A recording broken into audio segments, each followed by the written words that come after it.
बीजमा रानी बारी से कही कि अरे बारी, तू ना कौड़ी वाला हुआ, कौड़ी वाला कौड़ी के जानी, तू ना कौड़ी कहवा मलिकार। इतनी बात के सुनले में बारी से रानी बिजमा कही कि तू जे तर से पौनी लागा परमाल का, ओ तर से पौनी हवा हमार। आपन नेगी लेके नेग कल से धरा पतर कीरा, नेगी कल से नेग लेके चल जा चल जा चल जा। तबारी कहलस का हमके नेग दिहल चाहताड़ू, तक कहलस की का चाही। तबारी से आज रानी बिजमा बता रही है कि रे बारी, हाथी मांगा तुहके हाथी दे दे, घोड़न का तुहके दे देते इनाम। आपने लेके तू देश में चल जा, सज्जे काम फिट हो जाओ। तनी बातें के सुनले में अब बारी का सुनो बयान। कहत वरिया का रानी बिजमा से कहता कि वैसन ये तैसन पवनिया रनिया तूरे माती जाना बुआ। आरे निज घर मांग रे भिखारी है हमरे खाओ, आ वैसन ये पवनिया रनिया तूरे माती जाना बुआ। आ निज घर मांग रे भिखारी दादा खाओ। कितने हथिया हमारे हाथी सारा में बांधल पड़ी, घोड़वन का लागत बाटे मोहबा हटा बाजार। हमके नेक जो देना चाहती हो रानी बिजमा साहिबा, तो हमके सवा पहर का लोहा बंगला पर दे दो। लड़ले बिना दे ही गई बा कैरिया, हाय तेगा देखत है तरकस में धैले धैले मूर्छा खात बातेगा हमार। तनी मूर्छा छोड़ा ले तोर झूलन में, ये तने बा नेग हमार। रानी बिजमा का जैस पान पर चूना पड़ी गए, कथा परत लाल हो जा जला कलेजा। रानी बिजमा का गासी तोड़ गई बहिराए।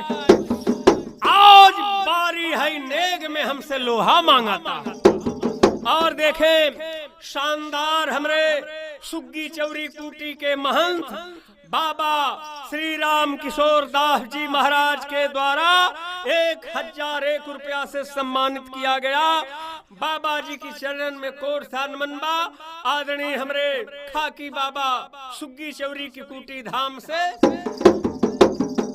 बाबा श्री श्री 108 श्री राम किशोर दास जी महाराज जी के तरफ से 1000 रुपया आशीर्वाद स्वरूप पुरस्कार। बहुत बहुत नमस्ते प्रणाम गुरु जी की चरण में। लेकिन बाबूजी आज बारी जब सीटी रानी बिजमा से लड़े खातिर के कहलस है, तो रानी बिजमा ने सीटी बजा दिया। और जब बजा दिया तब भइल का कि जब बजल लकड़िया मार मार गए, जब मरुआ बजा दिया बजवाए भी बुलबा जाके बजवावे, जब सहनाई दिया बजाए तो पहाकनी तो पटाकनी, वैसी तो करे तैयार तीर जमुनिया के लदवावे। ऊपरा चिकन पान खहरा चारों ओर से घेरा पड़ गए। बारिया दादा गई घेरा, ले ले लाठी ले ले भाला, बुढ़ावे कुल मार मार चिल्ला। कोई एक नाली कोई दुई नाली, कोई भाला लिया उठा। कौनो कहे कि धाई ले सारे के थपरन थपरन नहीं हुआ, कौनो कहे लाद फाड़ के मर जाई भाला पटांग ले, सहजे सारे के दिया दिहल जाई बुता। आ कौनो कहे धाई के मुट्ठी में दाब दे, सारे के खपड़ोई फूटी फचाक फचाक। जानो सकते सिवा खरबूजा चारों ओर से घेरा पड़ गया। बारी झूलन में गया घेरा। अरे जय मनावे बजरंगी का बारी ने जगह जगह वीर हनुमान। माँ भगवती रे मैहर वाली आवा आवा दुर्गा माँ। तोरी बोले भरोसे आइल है ये माई, असतवा सुनीर ले रहलन माई ये बाप कया। अरे बारी रिहल से राम का नाम, आ छप छप छप छप ते गावे झूलाना में बाजे लागल। भावा कट कट कट कट बोलती बा कटर, हवाए पहारा की जनता लड़ला में। अरे लोहा जितले वही झूलाना कपायो, सगरी फौजिया रानी बीजमा का मार गई। अरे डलवा पर फौज फौज बिजमा का गईल हो माराई दादा। सावा पहर के लड़त लड़त में बारी ने झूलनगढ़ में विजय का झंडा दिया फहरा। पूरी फौज रानी बिजमा का मारी गई। बिजमा लड़ाई की मैदान में गई बा आए।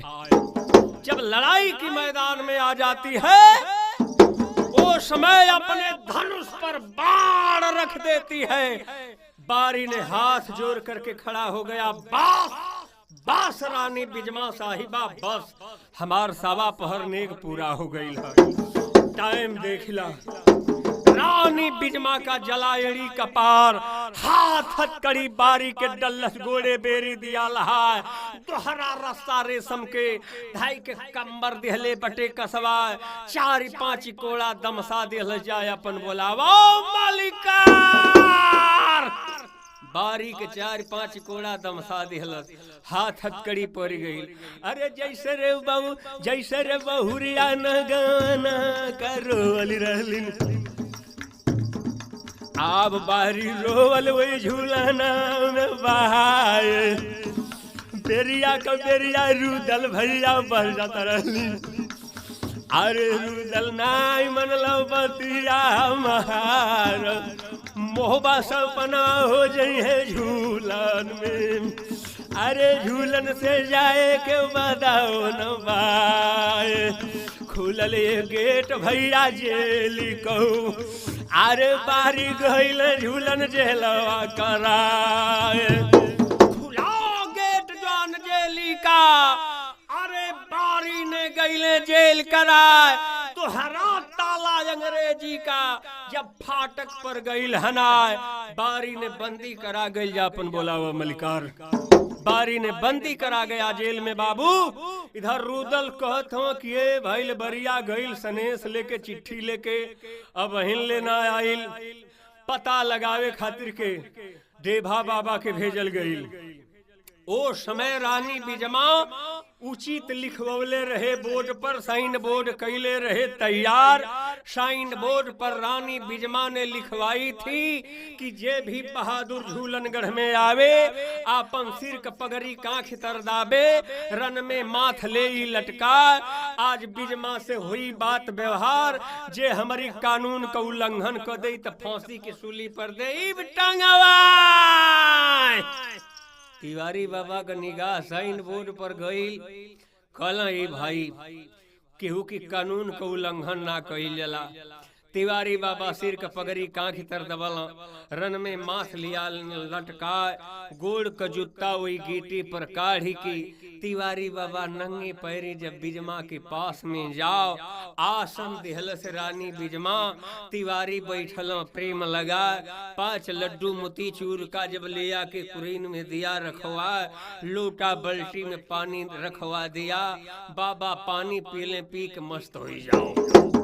बाबा से रानी बिजमा पूछ रही है कि बाबा आपका घर द्वार कहाँ परेला है। तिवारी बाबा कहला घर तो हमार मोहबा में पड़ी। हमहन कयाइल बाणी जा रुदल भैया आइल बाणो कौरी असूले राजा परमाल का। बिजमा रानी तनिक पाई पाई करा हिसाब, पाई पाई जोड़ के कौड़ी देबू चुआए।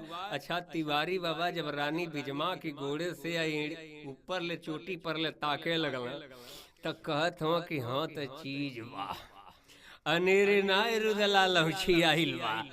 अरे बाप रे बाप, हाँ तो समान बा। आज हाथ हथकड़ी तिवारी बाबा के परे लगल, घोड़े बीड़ी गईल डलाए। जब कोई दिला की कौड़ी असुले आइल है जाता, हाथ हथकड़ी पड़ गई, घोड़े बीड़ी गईल डलाए। तोहरा रस्सा रेशम का बाबा धक कईल बड़ा कसाए। आ 4-5 कोड़ा दमसा दिलस। बाबा कहे बाप रे बाप। तिवारियो बाबा जब वही बारी के पास में जात हम झूलन में जेल में बंदी करा गईले। बारी देखलस तो हंसे लगल। बाबा का हाल चाल बा? का हाल चाल मत पूछ रे भवा, बुझात सबके यही में आवे के लिखल बा। तीसरा में पंचे लोगन लाखन के भेजल गई। लाखनों के रानी बिजमा पानी पिया के अपनी जाल में फंसा लेलस। आज लाखन बहादुर भी जेल में चल गई। रुदल इधर सोचा तण की तो जौने जात हो सगरी मेहरारू के जाल में फंस जात हो आज मितवा लड़ा तो हमारी मौसी के लइकवे हो गई। आज रुदल कहला कि ये भावा अब जौन बा की एक ही एका से केहू ना जाई, अब गोटा है चलल जाई जौन गोसैया लिखले हुई है उहे न होई। दशा गईल निया रहा है अल्ले के फौजिया भैया रुदल अपन चला। अरे रुदल झूमल वही झूलना में बाई, अरे लोहे का ठठरवा जवन रहलन रनिया भी जमा गया। अरे सरवा कैलन रे दागा कमारी, लोहे का ठठरवा तुरवा देहलो भी जमा गया। जेवन बड़वा रनिया भी जमा कमाया। अरे रुदल के तवा तूर के देहलन रे फेकवाया। हथिया भुलाए देहलै झूलान सीटिया दिहल सी बजाय बाजा ले लागड़िया चलाए दिया मारिया मार गया। बिजमा मारू बाजा दिहल सी हो बजाय चुथलिए फौजिया बिरावा नगर मोहबा करो। आरन सगरी फौजिया जुटली दादा बहाय बड़वा बिसंभर रनिया बिजमा गया।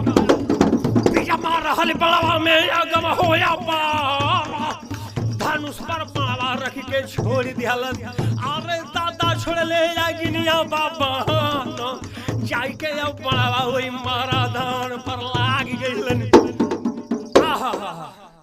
रानी बिजमा ने दोस्तों लड़ाई की मैदान में अगिन बाण छोड़ देती है।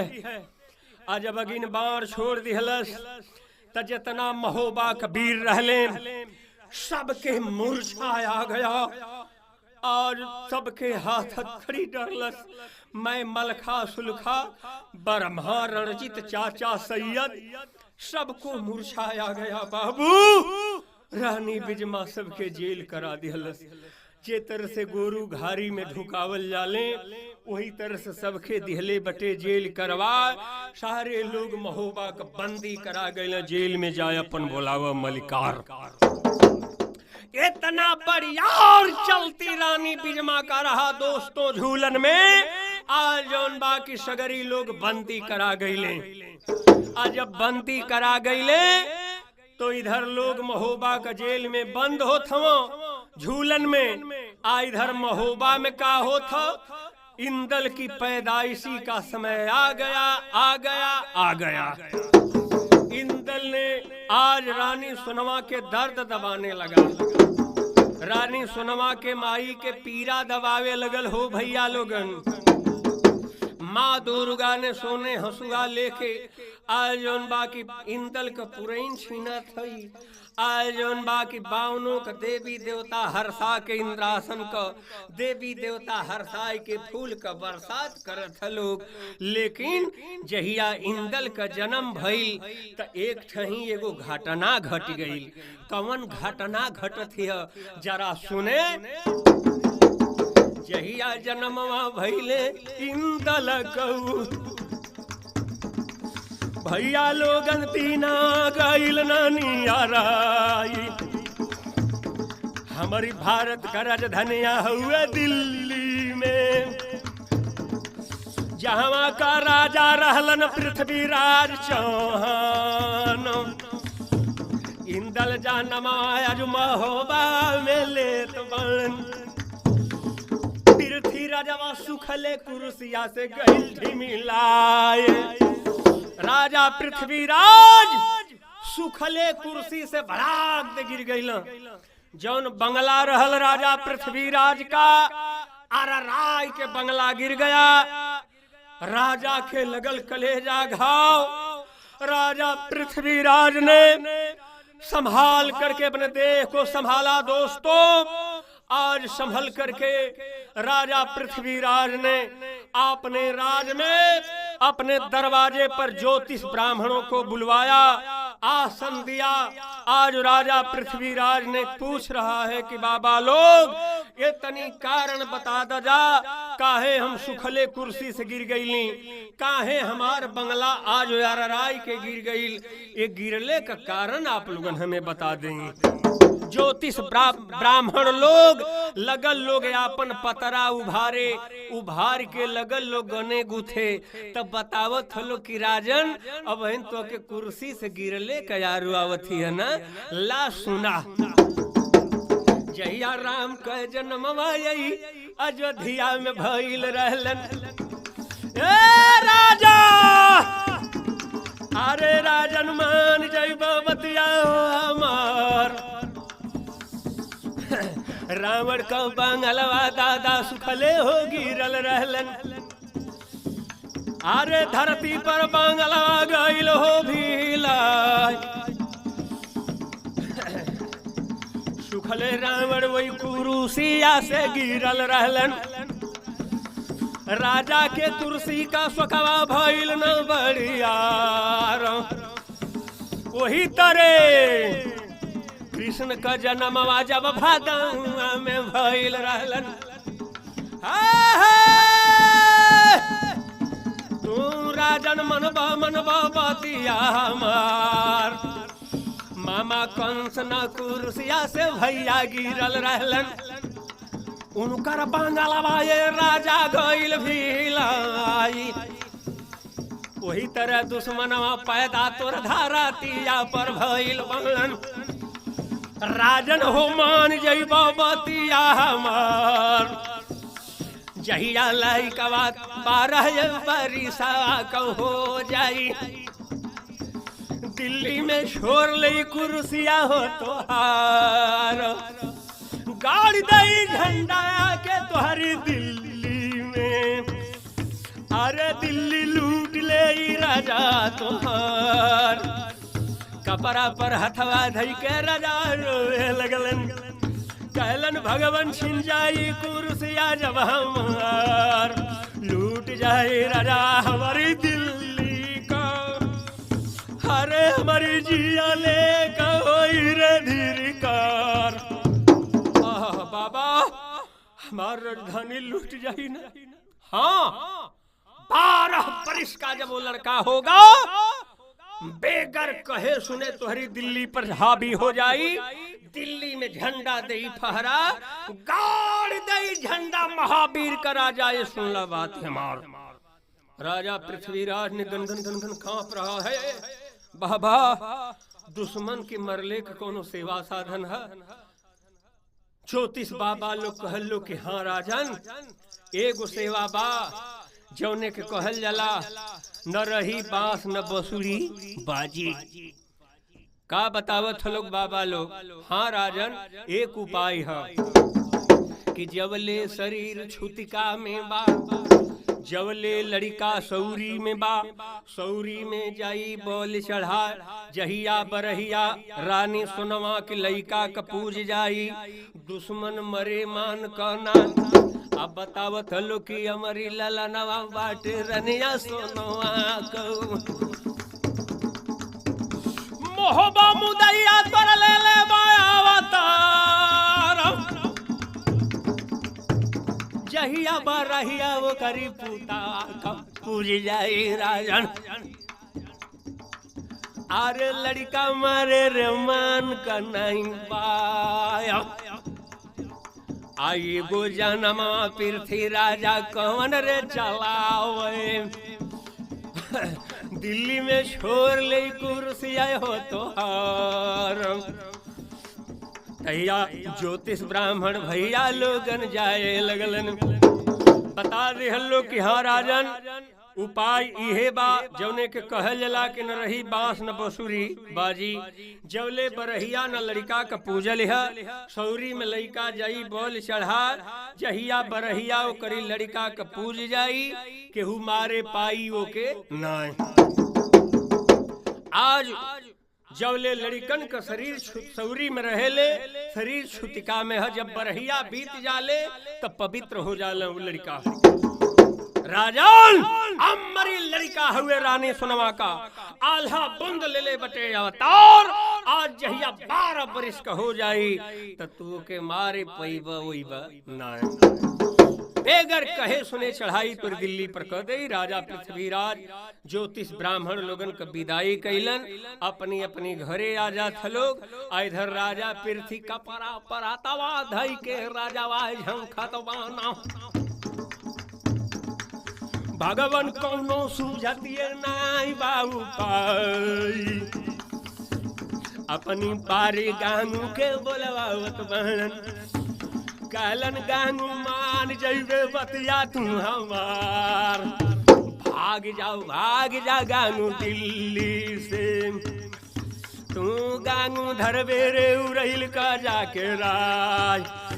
जाके बोला के ले आओ मामा माहिल के, उहे करिहे शंका का समाधान। भागल है गांगू भैया आजू दिल्ली से, उड़ैल में चल गई रे दवाई। भाग के गांगू आज चला गया उड़ैलगढ़ में मामा माहिल की दरबार। लाला चूके कलमी से बानर चुके आम का डार, चुगला कबोन चूके जौन दती से रहे लाचार। बड़े चुगलवा निज बदरी में बेचारे फुकहू के नहीं जाओ। टास लुगाटा धई के चापा धई बकरा बद करा हलाल, तब वो चुगला चुगलई नहीं छोड़ी। हाँ सब मुअले वंश नाश हो जाए, खेत बिगड़ जाला खरबथुआ से, मुंह से बिगाड़े सा खरिहान, गौवा बिगड़ जाए चुगलन से, घर घर चुगलई देने लगा।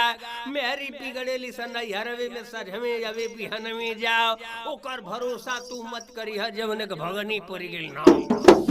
भाग के आज गांगू गईल दिल्ली से उड़ैलगढ़ में मामा माहिल की दरबार। आवत देखलस माहिल जब गांगू के, माहिल कुर्सी छोड़ी के जा। हाल बताओ गांगू दिल्ली का कैसे पृथ्वीराज हमें सरकार। कैलस गांगू हाथ जोड़ के किए मामा ए घड़ी अकाल बरसन का दिल्ली में पड़ गेल बा, तोहे बुलावे वेली हैं, तोहे बुलावत हवा मालिकार। मामा चला दिल्ली में। भाग के माहिल दिल्ली में जात हो। राजा पृथ्वीराज दरबार। राजा पृथ्वीराज हाथ जोड़ के माहिल से कहत हूँ कि माहिल अरे जन्मल लड़का बाटे मोहबा में, मुदई ले ले बटे अवतार। जहिया 12 बरिस का लड़का हो जाई, सोनवा कोखी ले ले बटे अवतार। जहिया 12 बरिस का लड़का हो जाई तो दिल्ली में छोड़ ले कुर्सी हमार। हमारी कुर्सी के बचाला बचाला बचाला।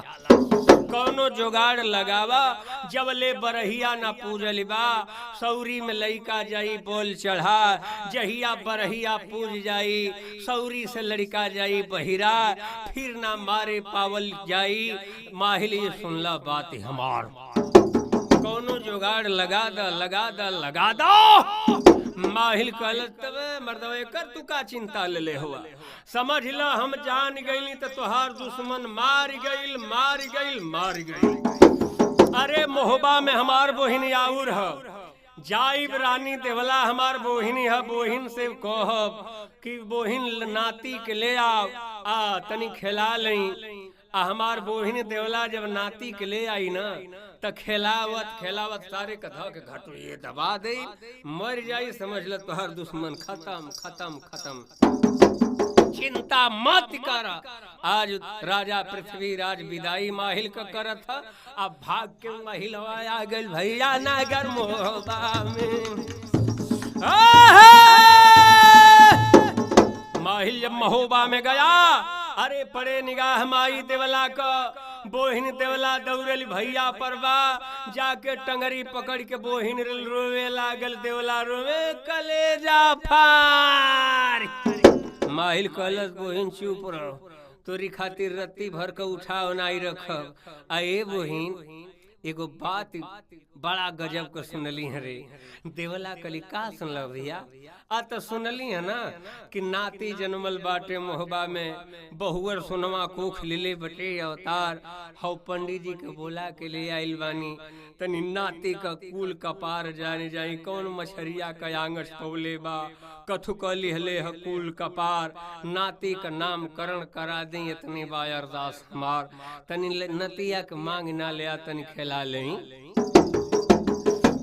कली की अरे आई हो हमार भैया उ नाती ना जन्मल बा। माँ देवला की पंछी लुगनी अपंग रहे कि जहिया से ही नलायक गर्भ में पलत रहे, तहिया हमार बेटा लोगन का देश दुनिया छूट गईल, जाके झूलन में बांध गईल बा, लोग जेल में गईल बटे लोग बन्हा। ए नाती ना नलायक बा, कुलायक बा, समाज में रखे लायक ना बा। महिला कलश पागल कहिन का, जो नाती के पहले लेके आओ। कहली कि अच्छा भैया जात हैं। ए पंछी लोगन हमरी आल्हा में आप लोगन के सुने के मिली एगो नई खोज बा। माँ बहन सौरी वाला घर में काहे ना सबके जाए दिला लोग, ले सभे इहे कारण है। भागल भागल देवला वही सौरी गेटवा पर चल गईलिन। काली बहुअर बहुअर हकिया माई देहले वाला गाई। काली ए बहुअर रे, अरे हमर भैया माहिल रे दुआरा पर आइल बना, भैया मांगत बना लाल तोहार। देबू देबू भैया लइका मोर खेलाल, अरे तहिया रोए लागली हो माए। अरे माई पगलिया सौरी घरा में जनता रोए लगली। कहली भगवान फूट गई कारमा हो हमार, महिला का पावरा हो बावे में आ गई। अब नहीं बचब तुम लाल हो हमार। तहिया माई है पगलिया सौरी घरा से बोलल रहली। ये अया दिहल सिंह किया लगा, जाय के कह दे अपनी भैया से, भैया तोहर धइलो पतर की राह।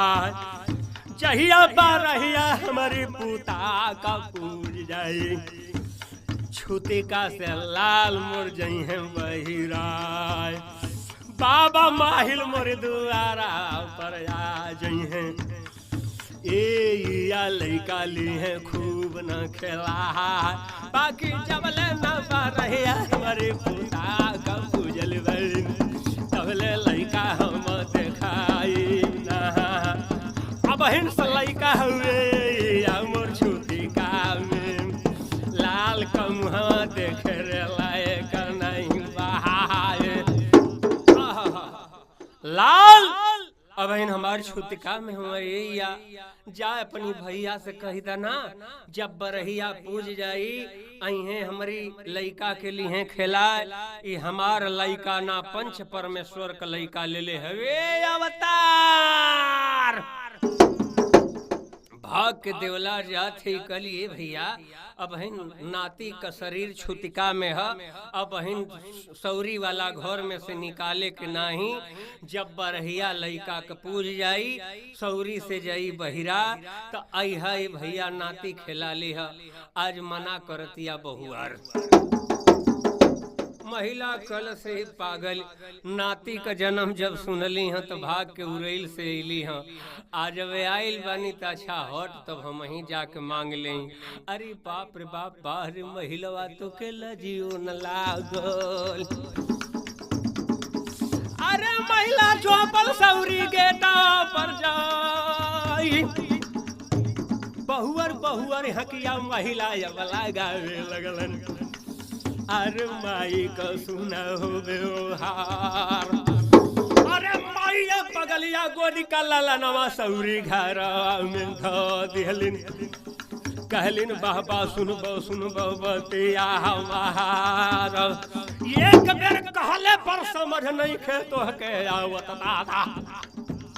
लो बाबा मान जइबो बतिया हमारा जबल न पर रहिया हमारी पूता का पूजल बलिन तबले लइका हम देखाई नहाय अब हिर शरीरिया बालाल कछुती कामिन तू पापा धरब पतर की राय जहिया पर रहिया हमारी पूता का पूज जाए आइहा आइहा खेला ली हलाऊ हमारा महिला कल सरे पागल ले आ दे अरे जला कलेजा रानी सुनवा का कहलस की बाबा ये सुनिला बात हमार बार बार बर जताने की गेट पर से हटी जाओ ना तो काट घला माथ तो हार माहिल कलस हई तमाशा देखाने ये हमें मारे के कहत है दादा आज माहिल कहलस की ले सुनवा तू हमार गर्दन काटे के कही दिहली ले आज दावा के साथ ऐलान करतानी रानी सुनवा ये सुन ले बात हमार बड़ा तू बेटा वाला भइल बाड़ी त ले तो के देथई बतलाए जहिया परहिया तोरी बेटा करही तहिया बांसे का फट्ठा जाई फराए बांसे का फट्ठा बजी तोरी पीठी पर तोरी हाथ में खंजर जाई धराए अपने लाल का तू अपने हाथे कर भी बलिदान अगर बचावे के हत बचा ले बचा ले बचा ले माहिल ऐलान करके चल दिया चल दिया चल दिया ए भैया लोगन भाग के माहिल गई दिल्ली गढ़ में राजा पृथ्वीराज दरबार कहलस के घरी बरिसन का अकाल पड़ गइल बा मोहबा में कोनो घरे हइए ना हम सब खाली रानी सोनवा हमार बोहिन देवला हो आ एक काम करा चढ़ाई मोहबा पर बारे महिला करा चढ़ाई तू मोहबा पर चिंता कौनो बात करना बा बाली चढ़ा द दुश्मन का सोनवो का डोला लेबा फनाए डोला फनाला रानी सोनवा का बन के दिल्ली में लौड़ी रही तुहार इतनी बातें के सुनले में राजा पृथ्वीराज का सुना बयान बारी बारी हाथ लगावे गांगू सुन ले बात हमार जल्द बोलावा चौड़ा पंडित के चिंता कोनो बात करना चौड़ा बाबा इला कहे कि राम का मंत्री जामहुवंत अर्जुन कहे कृष्ण भगवान अरे पृथ्वीराज का मंत्री चौड़ा रहले खे के नाव लगावे पर बाबा धरा रास्ता नगर महोबा का ए घड़ी मोहबा में कोनो बाणा सना जाके गर्दन काट द दुश्मन का सोनवा का डोला ले यह फना अरे सोनवा के लौड़ी बना के राखब चिंता कोनो बात का नहीं बाबा कहले हम ना जइबो मोहबा गढ़ में राजन कोटिन कर उपाय कहले अब बे बाबा अरबी तरबी ऐसन तैसन तू बोलबा अब बे गर्दन देब उतार भाग के चल जा तू दिल्ली गढ़ में भाग के चल जा दिल्ली गढ़ जा रानी सोनवा का डोला ले अपना माथ काट दो कड़ी लइका का सज्जे काम फिट हो जा बात है के सुनले में पापा कहीं बाप रे बाप उल्ट नगारा सीधा करा जब गहिरा चौप दिन मरवा बाजल लकड़ी मार मार जम्बरुआ बजा दिया बजवाए बिल्कुल बाजा के बजवा जब सहनाई दिया बजाए तोप हाकनी तोप नाकनी बैशी तोप करे तैयार 200 हाथी 200 घोड़ा 200 अपन फौज करें तैयार बाबा चौड़ा दिल्ली से महोबा का रास्ता पकड़ ले महिला का बतिया रानी सोनवा के याद पड़ गई कि महिला बाबा कहले कि बरहिया के दीने तू अपनी हाथे लइका के अपनी करबी बलिदान तब माँ बहन कयास नैहरे कहोले रानी सोनवा सोचत है अरे कौन माई हुई ना हो भैया कि अपने लड़का के मरे से ना बचाई अरे माई का करेजा गाई का होला बाप का जीव कसाई का होला माई का दिल दरिया होला बाप का दिल पहाड़ होला रानी सोनवा आज अपनी बेटा के बचावे के खातिर करत का बाहरे माई आज करत का हो भैया लोगन रानी सोनवा आज कैलस का कि अपने भाई छोटकन के नाम से नैना में चिट्ठी लिखत है। छोटकन के नाम से का चिट्ठिया में लिखत है, आरी आरी राम नाम बा बिस्मी दुआ सलामी बा, सिर बंदगी पाती में लिख के सोना चिट्ठी करे तैयार। चिट्ठी में लिखत है कि भैया छोटकन ये कहना माना, तनी एक सुनिला बात हमार, जन्मल बा भगिना तोर मोहबागढ़ में, इंदल ले बटे अवतार। आज दुश्मन चढ़ाई बरहिया के दीने करी, आज जौन बा के तोहके सही दे थई बतलाए, अपने भगिना के जिंदगानी बचाला बचाला। भैया ये सुनला बात हमार, घरे केहू नहीं खे, भैया आजा नैनागढ़ में हमार, भैया नैनागढ़ से आजा हमार, अपने भैने के बचाला छोटकन बचाला बचाला, इतनी बा अरदास हमार। आज छोटकन के नाम से चिट्ठी लिख के रानी सुनवा आज जौन बाकी महोबा से भेज दिहलस। लेकर के पाती सुग्गा जा रहल है। आज नैनागढ़ में छोटकन बेचारे गायन चरावत रहल। गाय जब सुनला कि हमार भैने जन्मल बा मोहबा में, बोहिन सुनवा कोख ले बटे अवतार, जहिया बरहिया रही दुश्मन भैने का गर्दन दे अलगा, बोहिन सुनवा का डोला फनाई, बाहरे भाई भाई होखे तो वैसन, आज बेचारा गाय नही तरह छोड़ दिहलस, मामा होखे तो वैसन। आज अपनी भैने के बचावे खातिर छोटकन बेचारा नैना से चल दिया 200 हाथी 200 घोड़ा 200 फौज करे तैयार, लेके पलटन वैसे दिन में छोटकन धरे पतर की राह। छोटकन आ गया अपने हाथी पछतावती पर सवार हो करके, अब बजे गजा घंटा हाथी को,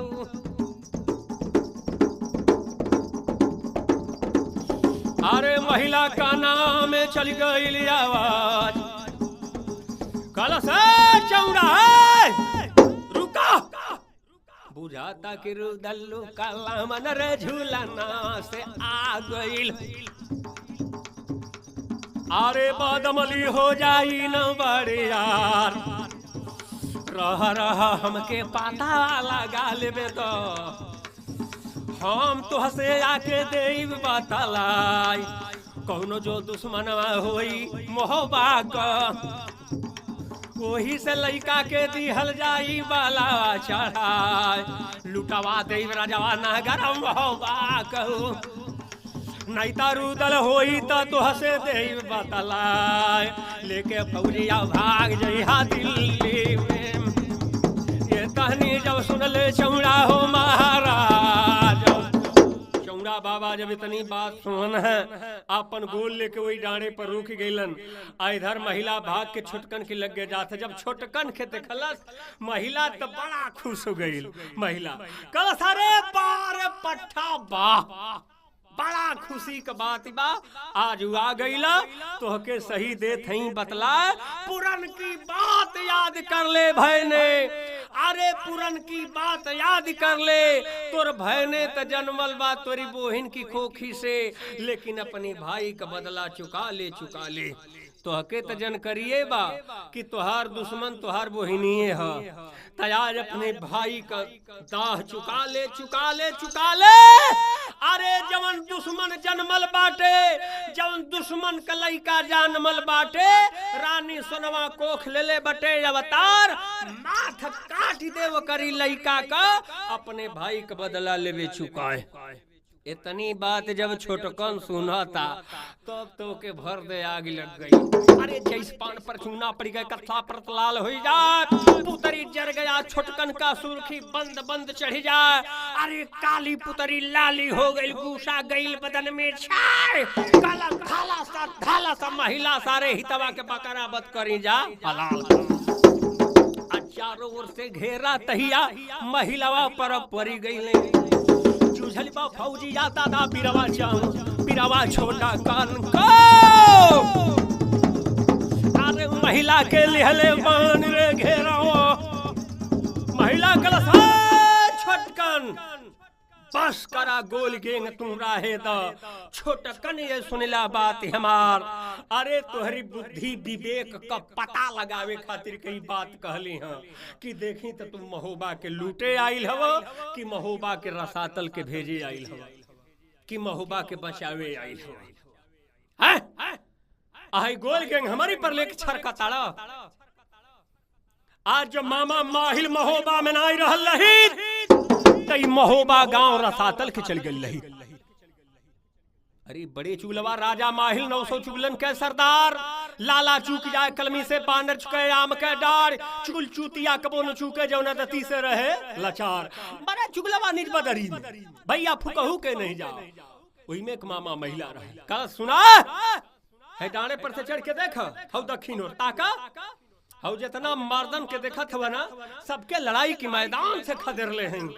आ सुना हमारी पर तू खंजर तान दिहला त लो अब मामा माहिल का पौरा जा रहल है अब वो मर्दन के रोका।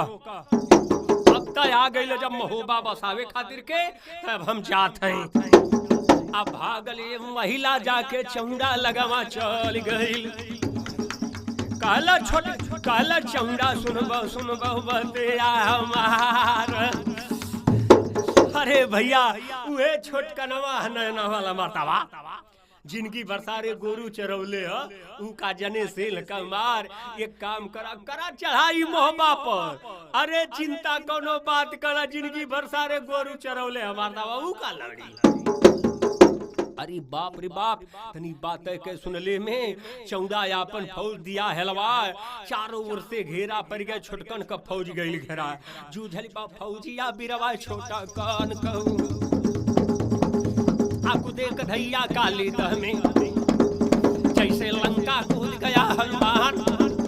चारों ओर से घेरा पड़ गए छोटकन का फौज गई घेरा ललकारा छोटकन बोले पट्ठा खबरदार हो जाए हमारी तुहरी की बरनी बा जेके राम दई से ले आजा बहादुर समर भूमि में आवा दे मजा चखाए पहली मरिया जनता छूटली बातीरिया कहो। अरे तिरिया सनन छूटती दादा बहायो दूसरी मारिया छूटली बाई लजिया कहो। रही के गोला गिरल बा खरो बिनु बादर का बिजुली भैया तड़कली रहली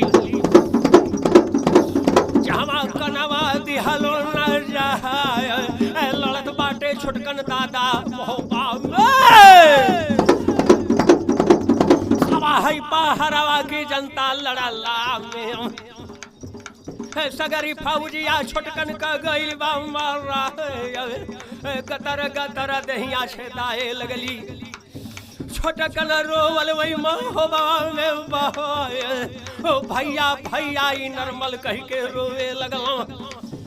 भैया ई नरमल जो नाया नाम में रहता अरे भैया नहीं जाई तो जनवा हमारे भैया भैया कह के छोटकन आज नरमल का नाव लेके लगल रोवे। भैया नरमल अगर जो हमार नैना में रहता आज हमके हई दशा देखे के न मिलत। भारे भाई जब लड़ाई के मैदान में जाला भाई का याद जरूर आवेला। भैया आज छोटकन भैया नरमल कह के जब रोवल है अरे दादा भैया का रोवैया ये जनता बहिन सोनवा की कनवा में चली गई। हरे सोनवा रनिया मारत बा करे जावा पर हाथ बोलल बाटे से रनिया हो सौरिया से कहली भैया मान जाइबे बतिया हमारा आई नरमल नमा तू लेत बाड़ा समर से नी भैया रे फाटत बा करे जावा हमारा आया सय मनवा जनी हो भैया ई नरमल तोरा पैदा भइल बाना भैया जी अतरे माहो बाबा में तोहार सिरवा का पगड़ी काखी तरह दाबो रनवा में लेबे अपन मथवा लटकाई। भैया लड़ाई की मैदान से भाग आवा, सिर क पगड़ी कांख तर दाबा, रन में माथ लेबा लटका, भाग के आजा, आज चौड़ा पापी के मजा देव चखाए। भाग आवा भैया। अरे बाप रे बाप, जब छोटकन बोहिन सोनवा के जब बोलावत देखलस है, अरे बाप रे बाप, सिर का पगड़ी कांख तर दाबा, रन में माथ लिया लटका, आज भाग के लड़ाई के मैदान से आज छोटकन सौरी वाला गेट पर पहुंच गया।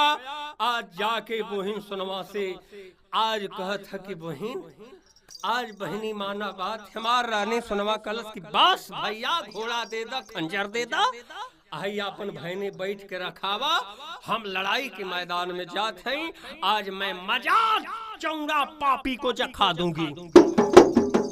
भाग के सोनवा जब लड़ाई के मैदान में जाती हो, कहलस कि अरे पापी चौड़ा, आज मजा देव चखाए। चारों ओर से घेरा रानी सोनवा पर पड़ गई। रानी सोनवा चंडी भइल बटे अवतार, बाहरे माई बाह, आज अपनी बेटा के बचावे खातिर अपनी जिंदगी का बाजी माई दिहले बटे लगाए। चारों ओर से घेरा रानी सोनवा पर पड़ गई। आकू देख धैया काले दह में जैसे लंका कूद गया हनुमान, चारों ओर से घेरा पड़ गए। रानी सोनवा गई घेराए, ललकारा सोनवा बोले, पट्ठा सुनो दिल्ली वाल, ऐसन तैसन तू मत जनिहा, कि गेटे से जाई पर आए हमारी तोहरी की बरनी बाप, जेके राम दई से ले आजा बहादुर समर भूमि में, चिंता कोनो बात का ना, आ जाओ रे पापी लड़ाई की मैदान में आ जाओ। जब रानी सोनवा ललकार थी लड़ाई के मैदान में, आज चौड़ा पंडित आ गए। आज लड़ाई के मैदान में आवत हो बाबू, ओ समय रानी सोनवा अरे सत्य सुमिरलस महावीर के जगा जगायत वीर हनुमान, अरे माँ भगवती रे मैहर वाली, आवा आवा दुर्गा माँ, आज दुश्मन करो धिल पीला सज्जे काम फिट हुई जाओ। बाहरे माई आज अपनी बेटा के बचावे के खातिर लड़ाई के मैदान में आ गई। बाएं दिखा के दाएं मारे, उता तेगा छुड़े कमाल, कट गए हौदा हाथी का बाबा गिरे करवटा, कूद के ने सोनवा उनकी गर्दनवा पर चापी दिहलस, सारदेनी तेगवा सोनवा लिहले बानी काल, हल हल हल हल बाबा कांपे जैसे कपे माघ में गाय, कहले हम्मे मरलू बाछी मारा तू ता मरा कर, कपिलवा गाय बभने के मरले कुछ ना पैबू, जियल कोम खाए मुअल कोम खाए, लगा दे तीन पुस्त में दाग, जाड़ छोड़ दे पंडित जी का, हमें अपन जीव लेके जाए पर आए। सोनवा कल खबर हमार देवर कोई गो बरम कचौरा बनले है, तोहरो बरम कचौरा बांधा पूजा करब, प्रेम लगाए जौन तोर पूजा होई देव, लेकिन आज तोर गर्दन काटब। अरे पापी, जब तेगा तानत हिय तबले त दुर्गा मैया लपदे बहियो पकड़ लिहली। कहली अरे सोनवा, तीन चीज का क्रिया परी महोबा गाँव, गिरली मनई के मत मारा, मत भगले का धरा पछेड़, जात्रियवा के जन मारा, छत्री जीवन का धीर का, जान छोड़ दे पंडित जी का, पंजीव लेके जाओ परा, कल से माई तबे ही तर इनका जान नहीं छोड़ा। जब राजा पृथ्वीराज हमार डोला मंगले रहा त इनके हम सोनवा बना देते हैं। रानी सोनवा बाबा का दार ही मोछ सगरी छिलवाई के आ ओठे ले ओठलाली लगवलस, मांग में सिंदूर दिहले बटे पहिराए, आँखी पर शीशा का पट्टर पिया दिहलस, आज उनबा के बाबा के छाती पर कुर्ती पहना के ब्लाउज कलकत्ता के जौने में पाछे लगल बेटाम, अरे बाप रे बाप, कड़ा छड़ा पैजेब छाकड़ा बाजू बंद कमर करधनी बा, खुजा डंड ककनी हाथ में, आज बाबा के रानी सोनवा बनावत है, दुई गो गेना छाती पर लगा देल, सोनवा रानी सोनवा बाबा के कैले बटे तैयार, चार गो कहारन के बुलाए के बाबा के डोली में देहल से बैठा आ कहत यह कि लेके चल जा सा दिल्ली में राजा पृथ्वीराज दरबार, आ ले जाई के डोला उतार के अब मैदान उखले के बाहर ने धरिया सा कुल पता रखी रानेक जोग मत जोइया सो भाग आइया आज कहार लेके डोली जात हो चौड़ा पंडित का महोबा से दिल्ली में। कहरा कुल गावत हमें का कि जल्दी जल्दी चल रे कहरवा, जल्दी जल्दी चल रे कहरवा, सुरुजवा डूबे रे नदिया, हे सुरुजवा डूबे रे नदिया, हे सुरुजवा डूबे रे नदिया। भोरवे का चलल कहरवा भइले दुपहरे अरिया, जल्दी जल्दी चल रे कहरवा, सुरुजवा डूबे रे। गावत बजावत कहरा जाले, कहरा गवे मंगलाचार। छोट छोट पिटिया नगटा गावे, बुढ़ियों कुल गावे मंगलाचार। जौने मुँह में दतवा नहीं रहे, आगे मनई पर जात पिटिया तुतकार के भेद दे। कैसे कुल गावत थी वैसे आजकल मेहरारू है नवहिया तो बुढ़ियन के ठेल के पीछे कर देती। लेकिन एक बारात गई रहल, मेहरारू कुल गीत गावत रहली सकी, अरे भगला भगला ये समधी भगला, हमारी मारौआ से खड़े खड़े भगला, भागत भागत समधी त मुँह में गईला। एगो में नकनका ही मेहरारू रहल जितेंद्र भैया, कुल गाँव सकी भगला भगला ये समधी भगला, तनक न कहिया गावे तो कहेंगे अरे हंगला हंगला ये समधी हंगला, हमारी मारौआ में खड़े खड़े हंगला, हंगाता हंगाता समधी त मुँह में गईला। और गाँव सकी जरा टारच दिखाओ मैं डाल देखूंगी, नक न कहिया गावे तो कहेंगे जरा नारद दिखाओ, मैं गाड़ देखूंगी जरा नारद दिखाओ। खैरू जब गावे तो भरात घरात सगरी लोग हंसी दो, लेकिन छोट छोट पिटिया नंगटा गावे, कहरा कुल गावे मंगलाचार। कैसे गल गावत है? अरे सैया जन मारे रूमलिया में हंसी के, रूमलिया में हंस के, रूमलिया में हंसी के, बुढ़ऊ जान मारे कमरवा में हंसी के, बुढ़ऊ जान मारे गमछवा में तोप के, बाबू लोग जनवा मारे मोबाइलवा में हंसी के, सैया जन मारे रूमलिया में हंसी के। अरे पितरी की थरिया में खिचड़ी परोसली, साँझे का भूखाइल बुढ़वा खा दिया कसी के, सैया जन मारे रूमलिया में हंसी के। लेकिन भैया लेकर के कहा डोली जात हैं बाबा चौड़ा पंडित का। जब दिल्ली में पहुंचले राजा पृथ्वीराज देखा था, कहलस की बुझा था गिरानी सुनवा का डोला आवत है। राजा पृथ्वीराज मैं ना ऊन बनियाइन कुहाइन, एकदम से गांव का जितना मेहरारू रहली, जितना कुल लगुही पदुही लगत रहली, रानी सुनवा के देखे खातिर के एकदम अरे धाधाई लिया होते। अच्छा तो नौआ हर बतिया में आगे रहे, नौनिया दौड़ के लपकल आई रही। कहलस कि ये दादा रानी सुनवा का डोला भीतर चल जाई तो का जन देख पाई कि नहीं, इतरे उतरले के बहाने तनी मुँह देख ले, लपकल जाते नौनिया सबके हटाई के, हटा हटा हम उतारम। अरे बाप रे बाप, जब जाए के डोली का वहार टारत हिया तो देखत हिया, अरे बाप रे बाप, नौनिया जब देखलत कहती अरे बाप रे बाप, तो मऊगा चौड़ावा। अरे बाप रे बाप, चौड़ा बाबा के जब आँखी से पट्टर हटावल गई, मैं जौन भव वो है लगत रहली सा, जौन के नाच देखे कोहू के देख के गईला, एक पर एक गुल गिर गईली सब हराई के, कोनो का दांत टूटल, कोनो का मुंह फूटल, कोनो का ठेंगुना टूटल। अरे बाप रे बाप, बाबा से चौड़ा बाबा से पृथ्वीराज पूछा था कि का बाबा कुल का हाल हो गई। कहले जायद राजन बेर के बेर बरजत रहली, हम मोहबा में जाइब ना, अपन भाई पदारत हु नैना में कटले, हमरो में दिले रही तिमाथ अलगा के उतर जान बकस दियलस, यह इतने भेंट हो गई हमार। आज रानी सुनवा अपनी बेटा की जिंदगानी बचा ली, बाबा अपन दिल्ली में रह गईला, बरहिया बीतल, माँ अपनी बेटा के ही पंछी लोगन तेल बुकवा अपटन लगा के पालत पोसत है, कहिया हमार लाल तो सयान होइबा। आज जौन बा माँ अपने दिल में अभिलाषा लेके पाल रही है। अल्लाह दशा गईल निया रहा है, अरे धीरे धीरे समैया इंदल का भैया बीते लगलिन। अरे लड़का तीन हो बड़ी सवा का भइल लाल, गुल्ली डंडा है बचा उठा लेहलन। का गोल तैयार कैलस इंदल, गुल्ली डंडा खेलता। जब मारे चनपा की नाही त सगरी लइकन के हरा दे, आ जब हरा के आ सबके पदा दे, इतना पदा दे कि बिहान भइले से उ लइका ओकर संगे गुल्ली डंडा खेले के तैयार ना होकर। लड़का सोचे कि यार गुल्ली डंडा खेलते में मजा ना आवत है, फरुहा उठा लेहलस, लइकन के गोल बनौलस, लेके अखाड़ा पर पहुंचल है। तो ये बाबू ओ समय 5 बरिस 7 महीना का इंदल हो गई है जौने समय अखाड़ा पर पहुंचल।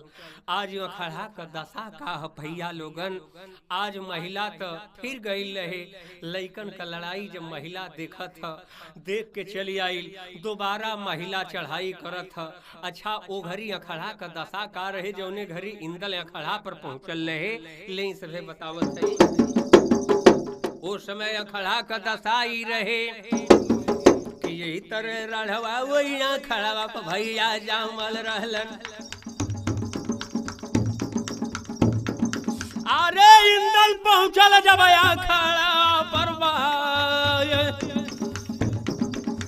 खनाए लगल अखाड़ा पंचो दादा कहू।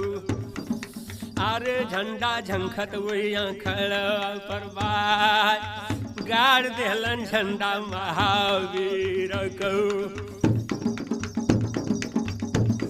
अरे बचवा करावत रहले जोड़, गाड़ल झंडा महावीर के, झंडा हनुमान जी का दिया फिरवा। आज पिताजी के अखाड़ा के इंदल खनवा दिया, लइकन का करावे लगल अखाड़ा पर जोड़।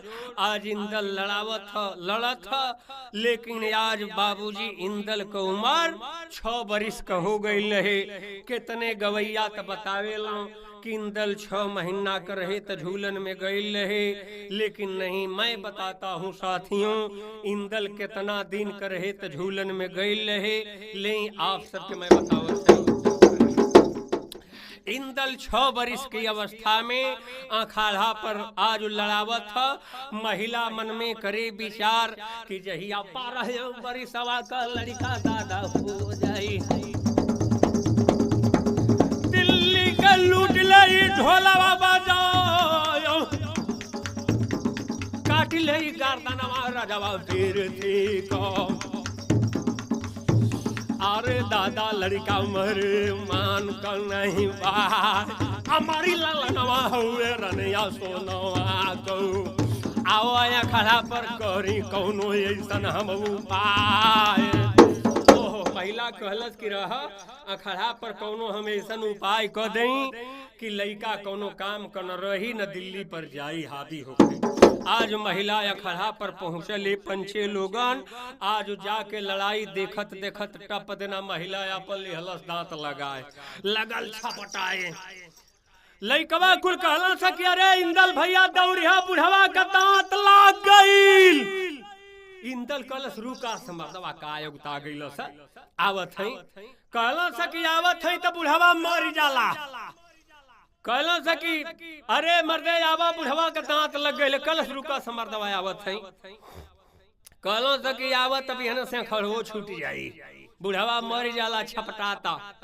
लइकवा इंदल कहलस कि बतावा ई बुढ़वा तबे से लड़ाई दिखत रहल में दाल में काला है। एक बात बता देते, जौने लड़का के बाप महतारी नान्हे में मर गई रही है, वो लड़का के पास में बुद्धि विकास होला।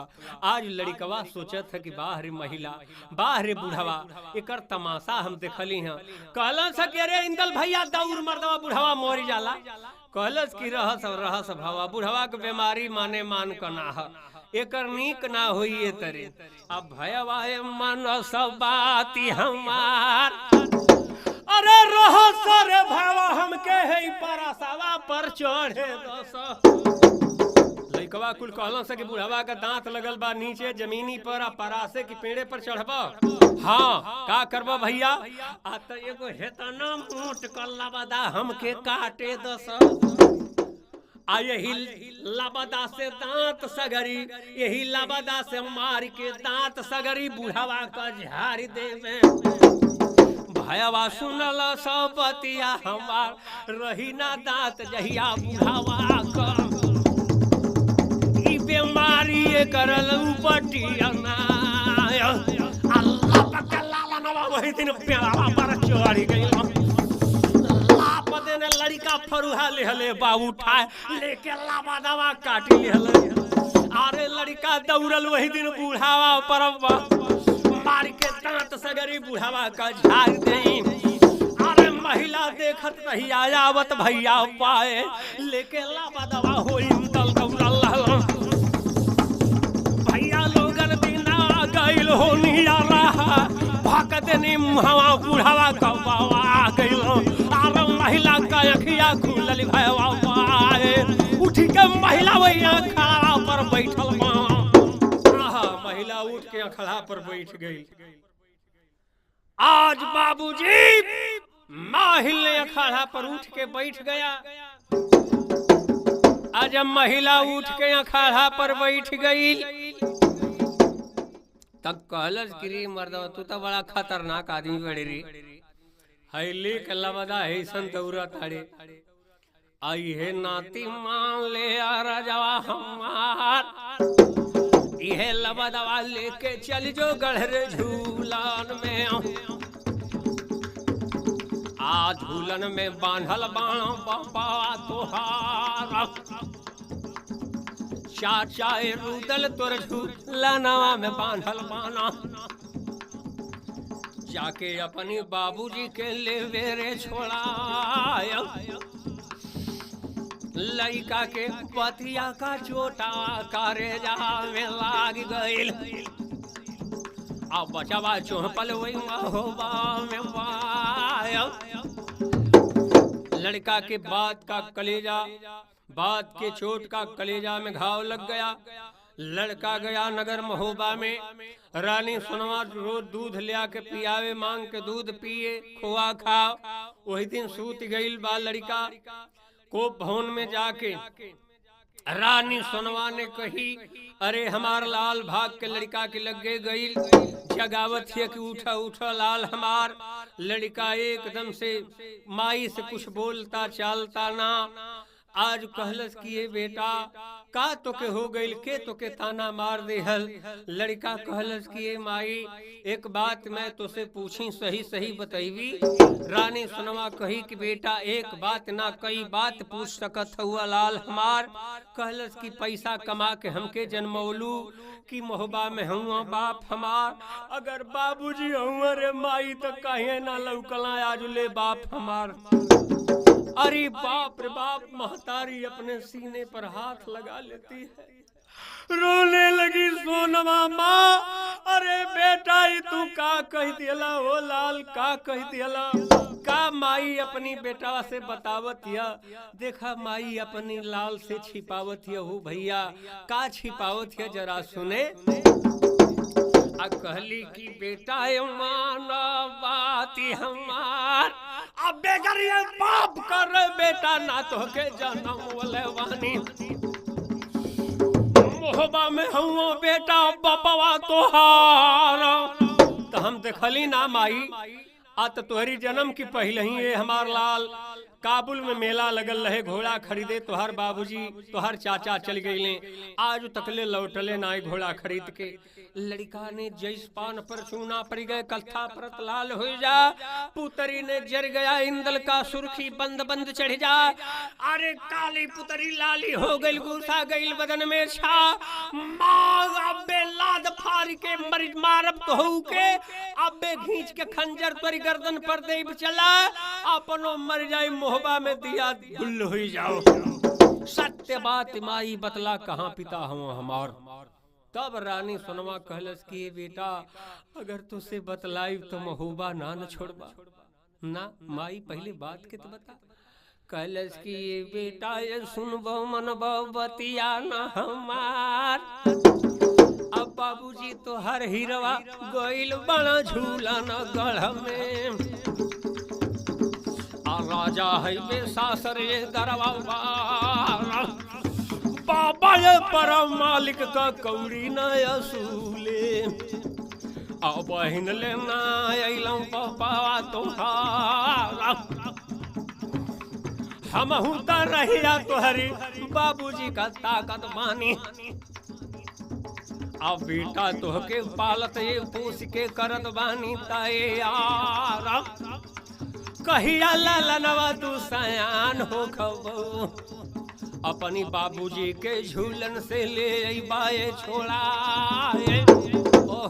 कैलस की माई अब सयान हमके मौत होखल देख जब हमार बाप झूलन में गईल हम कौड़ी असूले बाबा पर मालिक का आज तक ले ना अइला तब हम झूलन में जाई माई आए माई हमके एगो टूटहा टांगर घोड़ा ना खरीद दे हम पैदले कवले जाई।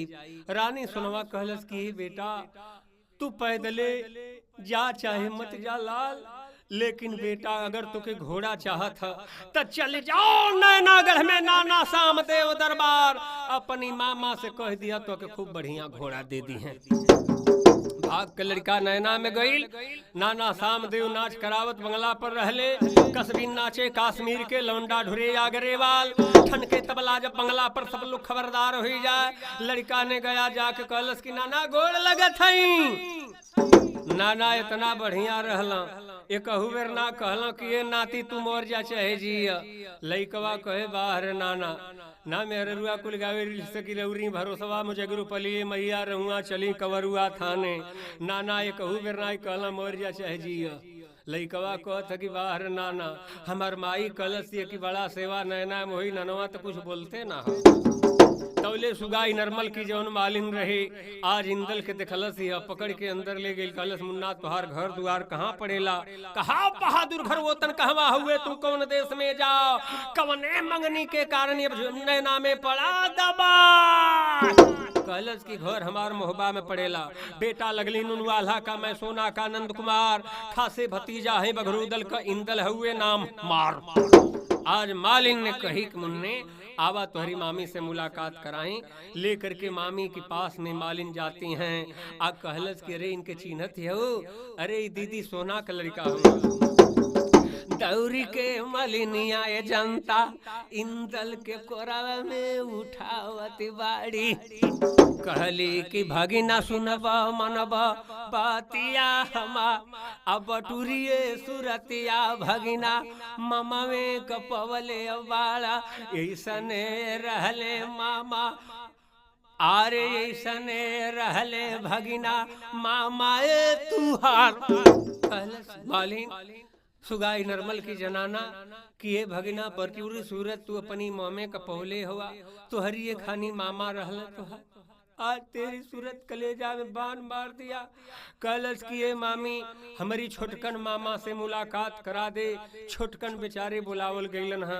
जब अलन हा अरे कमर पकड़ लिया भैने का भर अखबार लिया उठाए लगल चूमे चाटे कहला भैने कहो हाल चाल बोहिन सुनवा ठीक बा न कलश की मामा माई का हाल चाल ठीक बा आ ए घड़ी कटत उदासी मोहबा में बाटे बरिसन का पड़ गई बटे अकाल हमके मामा हमारी गरीबी में एगो घोड़ा ना दे दा कल अरे मर्दवात नहीं काहे ये तेरे कहत हवे चल चल बाबूजी से कह के तो खूब निम्मन घोड़ा दिवावत हई जब लेके गई छोटकन कलश बाबूजी चिन्हत हुआ है के हमार बहन इंदल है आए के एगो घोड़ा चाहत है नाना सामदेव कहला तो श्रीयापुर के दे हम ए बेटा एक काम कर के ले जो घोड़ा जो नहीं मांगे लायक दे के सर दे विदाई कर दे लेके जब छोटकन गई घोड़सर में सगरी घोड़ा इंदल के देखल से देख के आ टिल टिल टिल टिल लगल सहगी मुँह के बरोबर कर दिया कलश करी मामा ई घोड़ा रखले हो सा गधा रखले हो श्री माता बल्कि कौनो बनियन के देता से अपन चाउर दाल लत्ता से अपन करता से हाट बाजार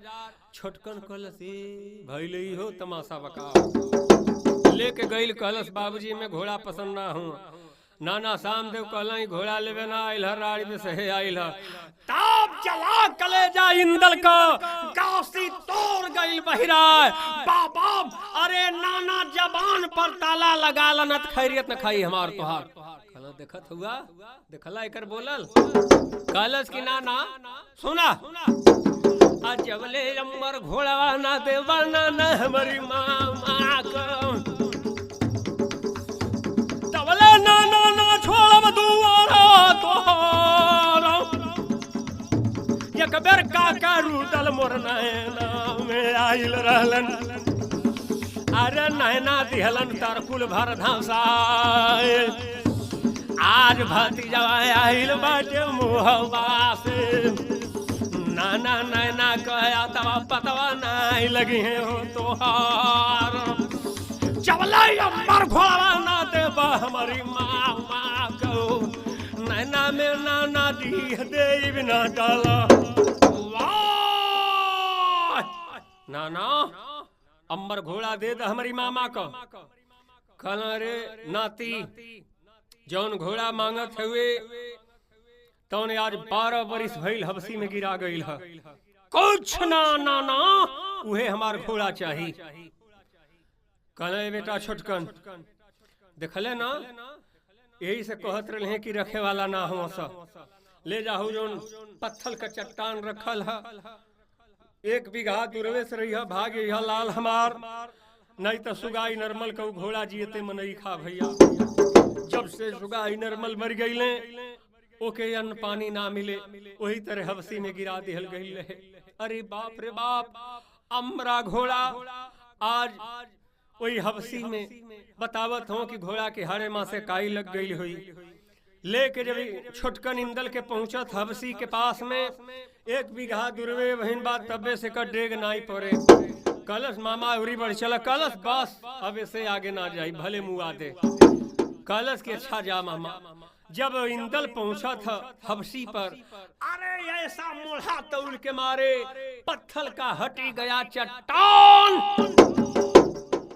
अजा के जब निहारा था घोड़ा यमरा जब आंख खोल के देखा था अरे बाप रे बाप इंदल कहलत कि यही में रहबा ए अंबर घोड़ा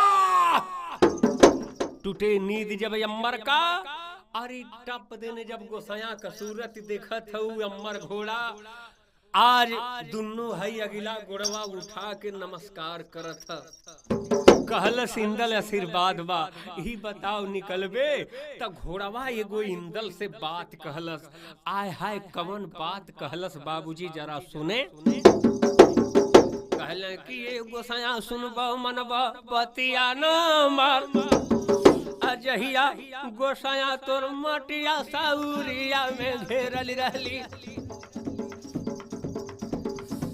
आरे तल घर में फूटल रहले रोऊआ हमार वही दिन भाग के बरम लोका में गइल रहली घोड़वा बतावत है इंदल से आरे घेरले रहली बरमा का दुआर कहले हमारी गोसाया का माटिया साउरिया में घेरली बावली हमके जाए द बरमा हो बागाओ तहिया बरमा हमके न बतौले रहलन ये घोड़ा मान जइबे बतिया हमार का तू इंदल के बचावे बाबू जइबा अरे खुदे गोसाया खोजत आ जाई तोहार आज न सूरत या गोसाया तोहार देख लेली ए गोसाया राजा हमार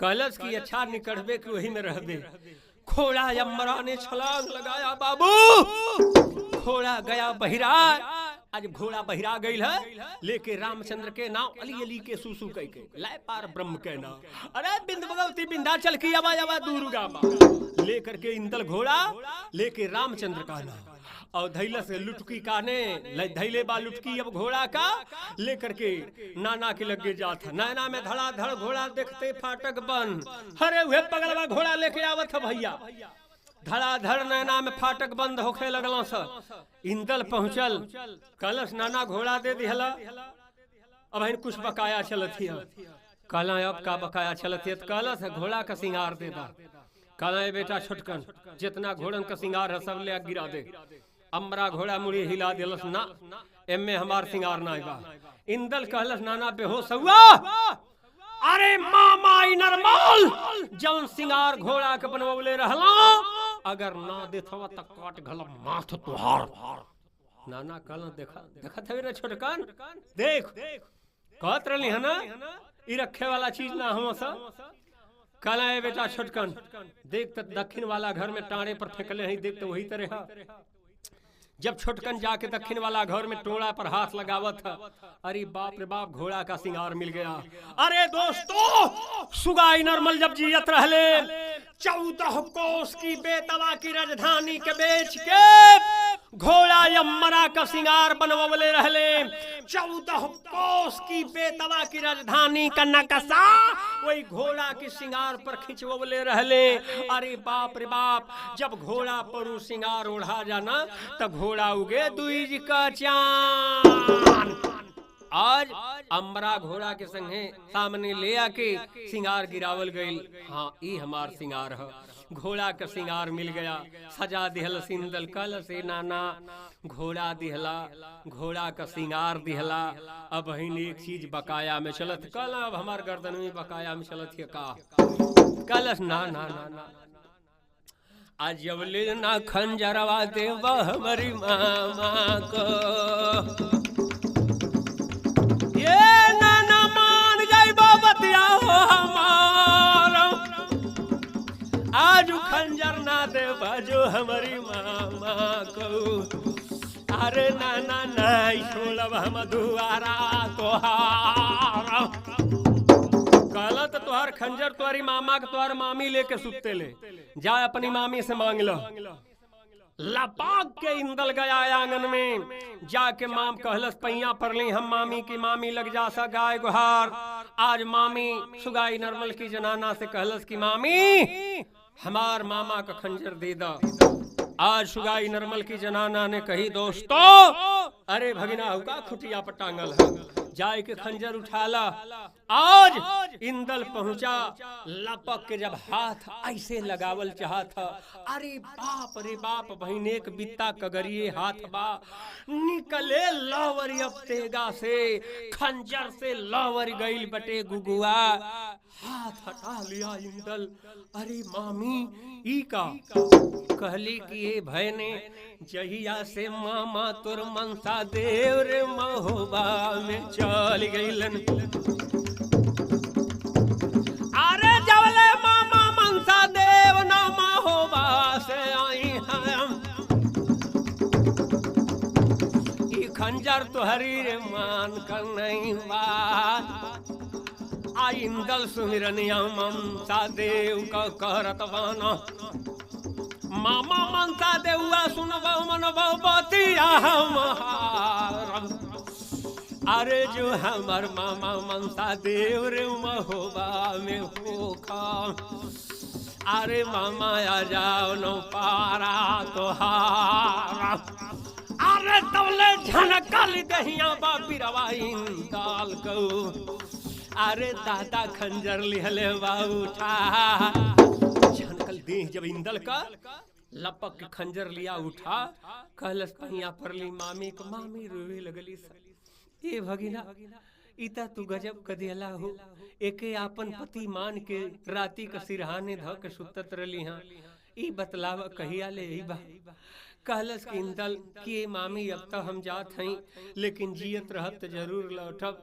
घोड़ा ले करके आ ले के रामचंद्र का नाम घोड़वा कहलस कि ये गोसैया ले चला हमें मोहबा पहले दिखा दा। इंदल कहलत तू जा मोहबा में, हम तो के लिए आ जाई ना।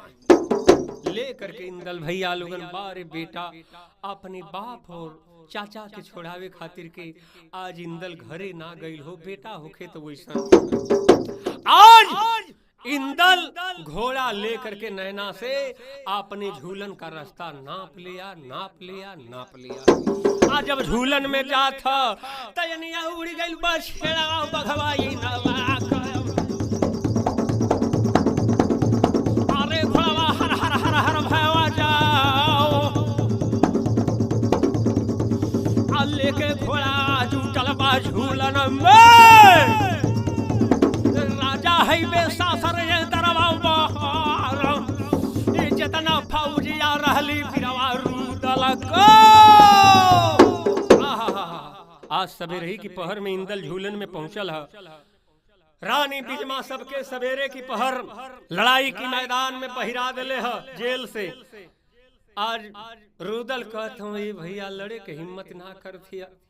आज 7 बरिस का दिन बीत गईल सला एगो अन्न का फट्ठी मुँहे में ना गईल मर्दन का ठटरी पठटरी बजत हिया। आज रुदल रेभा बाबा से कहत हूँ कि कोनो को लौधो जो रहता सा लइका त आज की लड़ाई में लड़े खातिर काम में अइता सा, लेकिन यही से कुलौधा एक आध गो लइका इधर उधर जन्मा लिहल जला भैया। आज रुदल कहत हूँ कोनो को लौधो रहता सा त हमन की कामे अइता सा। आज रुदल कहत हूँ कि लड़े के हिम्मत ना करत हिया। आ तवले त इंदल का घोड़ा वही सरग में नाचत था, हरहरात जात था। रुदल लप देने घोड़ावा बेदुला लगावा चल गईलन।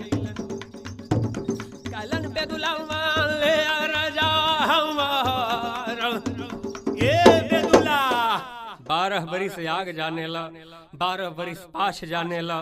हई कैसन घोड़ा आवत हो, अरे बाप रे बाप। घोड़ा जब धई के ध्यान देखत ह बेदुला तयाज रुदल से बतावत ह कि एगो सया ये घोड़ावा से 6 महीना हम नैना में लड़ल रहली। अरे दादा ऐसे पैसा मिलत ये नहीं बाए, बुझात बा कौनो नत दरिया हुए बीजमा कहू। आरे मुदई दूसर क दिहलस तैयारो, अब नहीं जाना झूलाना में बची हूँ। गंगा मोहबा सपनवा भैलन हमार, आज सगरी ये लोगवा ये झूलाना में मार जाइल जाई। तवले इंदल घोड़ा दिया चुआ आ घोड़ा चुआ के कहत कि पतावा बतैबा जनता हमारी दादा आल्हा को। अरे कहाँ बाबूजी डाला ना मारो, कहाँ हमार काका रुदल चाचा बनो। लड़काओं ने कहा कि पता बतावा लोगने, 5-10 नहर ना बचवा जोर के एक गोड़ पर खाड़।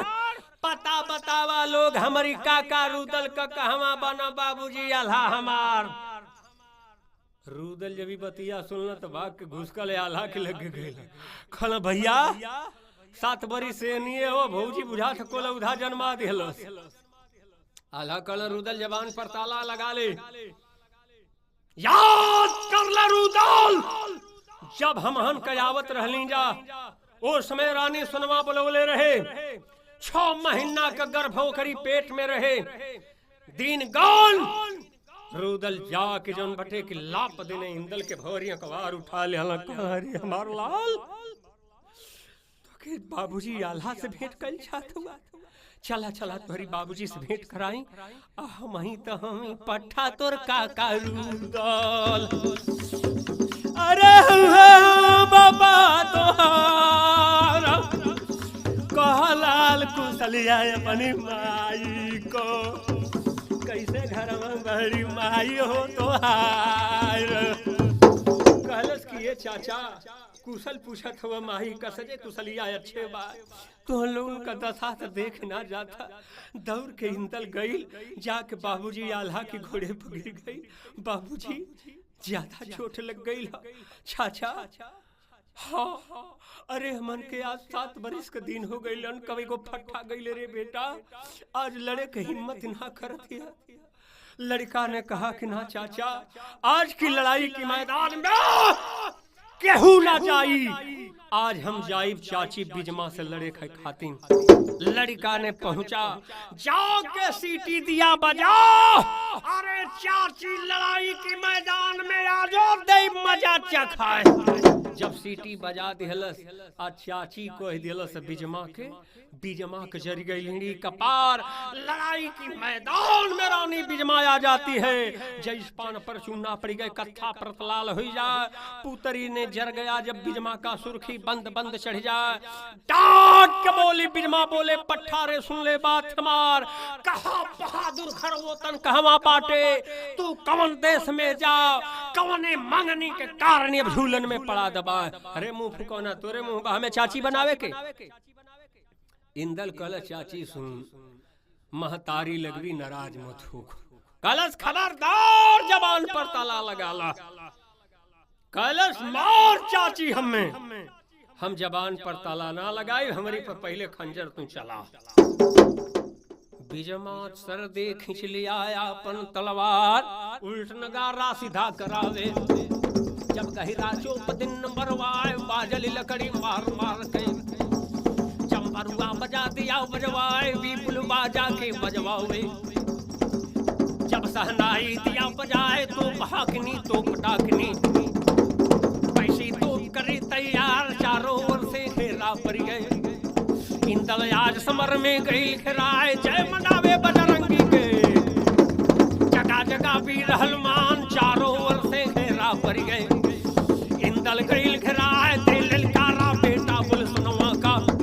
रानी खबरदार हो जाए, मारा मारा तू हमके, चिंता तनिक भरे करना। अरे रानी बिजमा साहिबा, अरे चाची रत्ती भर उठाओ मत रखी है। बाण यगिन बाण बिजमा चलावे, इंदल यगिन का बाण दिया छोड़, दोनों बाण सरग में टकरा गईले। आज अपने धनुष पर बाण विसंभर रखे, जब बिजमा छोड़ दिया, लड़का ने बाण विसंभर छोड़ दिया। दोनों का सरग में बाण टकरा गई, दोनों का शक्ति छीण हो गई।